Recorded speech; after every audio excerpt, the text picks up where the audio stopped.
So the thing that keeps me up at night about these synthetic chemicals in our environments is actually the repeated exposure over time.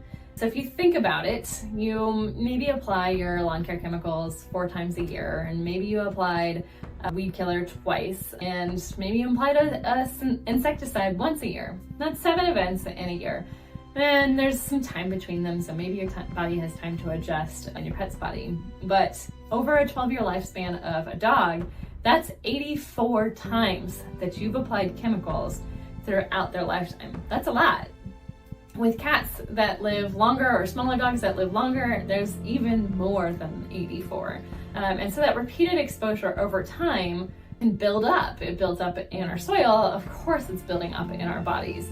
And the EPA has already identified several of these chemicals that have possible or probable links to being cancer-causing in our own bodies. And so if you imagine myself and how large I am, imagine a 30-pound dog or a small cat who's getting this exposure, same as I am, over their lifetime and all these different events. And how is that affecting their body if it's a possible cancer-causing agent to me? It's a lot higher dose to these animals that we're letting out into our environments. And so this is what keeps me up at night. But there's definitely ways that we can change. There are options out there that we can help, and I'm gonna get to those in just a minute. In the meantime, I'm gonna talk a little bit about how you notice that your pet has a problem with these chemicals in their environment.